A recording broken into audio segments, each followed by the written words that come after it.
Joining us now is Anthony Slater. And Slater, I'm curious, at this point, just a couple of weeks away from training camp, what's the holdup now? Yeah, I actually talked to Aaron Turner, Jonathan Kaminga's agent, this morning, and the messaging they're adopting this week is turn the TO to a PO and it's done. And that messaging is generally saying if it's a team option on that 3-year deal you mentioned, 74-ish million, if that's suddenly a player option, not only will Jonathan Kaminga sign it, they're saying, but he will be completely bought in on the mission that they're asking of him. Which is, using Turner's messaging, that is to get Steph Curry and Draymond Green a 5th ring, Jimmy Butler his 1st ring, and that's an understanding of him that it's a show of goodwill if they send it to a player option for what they're calling years of confusion over his role and a willingness to suppress some of his personal ambitions, which are obviously very much a part of the holdup here.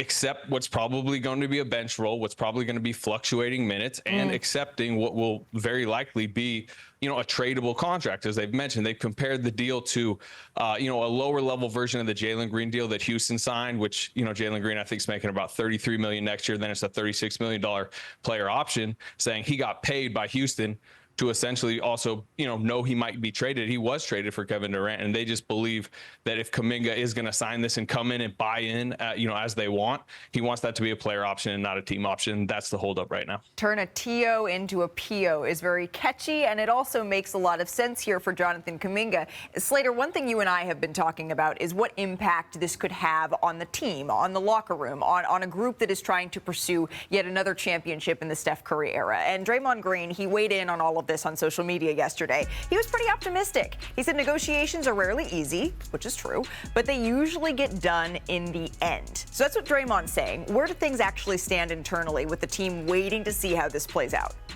Yeah, I would describe the veterans as calm and confident. Calm because they know the roster that's coming after the Kuminga domino, which we've talked about. Large expectations. Al Horford will be their starting center. That's important to them.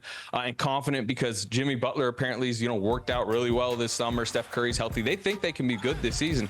Their curiosity, as I mentioned to you last week, is on the buy-in of Jonathan Kaminga. And right now, Kuminga's side is essentially saying, if you care about, the now, if the major priority is the Steph Curry this season, next season window to try to win a title, give Jonathan Kaminga control of his 2027-28 season. Because right now what the Warriors are offering, and they've been steadfast, no player option. They want the team option in the 3rd season. They're saying if you give Kuminga the player option, he's all bought in for this season, just like they want. And thus the saga continues. Anthony Slater, thank you very much. We will continue to check in with you as new situations unfold here. But on the court, Jonathan Kaminga, it's been a little bit of feast or famine when you look at the numbers, right? Looking at the 2025 postseason over the 12 games, I'll wait for y'all. No, you can go without me. That's fine, too. The Warriors, when he played, look at this. He had 4 DMPs. On the other hand, he also had 3 20-point games when Steph Curry was injured. So one of our favorite Tims joins us in studio now. Tim McMahon, how much do the Warriors need Jonathan Kaminga here? What do they need him to be? Because we're talking a lot on this show about a player who has had spot minutes for the Golden State Warriors. Howdy, Malika. Spot minutes is a nice way to say this dude had 4 DNP CDs in the first round of the playoffs. Do they need him as a player? No, clearly not. They need him as an insurance policy. They need him as a trade asset. He understands that. That's why he is trying to get as much control in that contract as he possibly can. And right now, turn a TO into a PO. Right now, it's just PO. I like that. So, that's where they stand. But as a player, they don't need him as an insurance policy, a trade asset. They clearly want him there. But some context to those DMPs. Remember the postseason, he was basically told he would not have that much of a role. That's then right. Steph goes down, and now it's like, oh, well, you're here, and then you have no rhythm to go out there and produce. That's why I look at the regular season. They were 3rd, I believe, in bench scoring, the Golden State Warriors. That's largely because of Jonathan Kaminga averaging around 15 points per game. He was their 3rd best option when it comes to their final roster in scoring. So, I just don't like the oscillation back and forth, because going into training camp, this is a team where we used to say, like, strength in numbers, all family and all those types of things. The last few years, they've had a little bit of drama in the preseason. and I'm underselling it. Yeah. Like, they need to be able to sort this situation out. And if it means giving him a player option, I don't think that should be a deal breaker for the Golden State Warriors. I understand that you want to maintain as much control as you can, but you need this guy to compete. Because if you look at the landscape of the West, so many teams are getting so much better. Look at the state of Texas. Look at the Lakers. I mean, the Clippers. Everyone's improving, and now you're just with your hands tied because of the situation.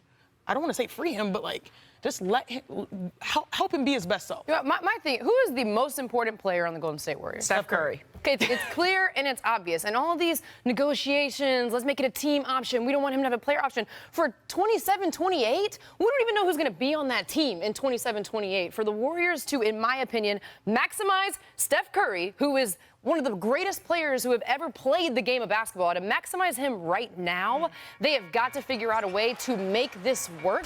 And if Jonathan Kaminga's team and his people are saying that he will be bought in if a player option is involved in this, I don't see why they wouldn't do it. Because you're trying to win right now with Steph Curry. And the worst thing you can have is someone in the locker room who doesn't want to be there or doesn't feel valued in the organization. Yeah, and what the Warriors are doing, they're trying to have their cake, and they need it too in terms of maintaining flexibility for the likely post-Steph, Draymond, Jimmy future. And Kuminga sitting here saying, hey, I'm probably not even part of the post-trade deadline future, so that's not my problem. Yeah. Talking to folks around the Golden State Warriors, there is a sense of optimism that something is going to be settled here in the next couple of weeks. The level of happiness by all parties, that's what remains to be seen here. I'm on fire.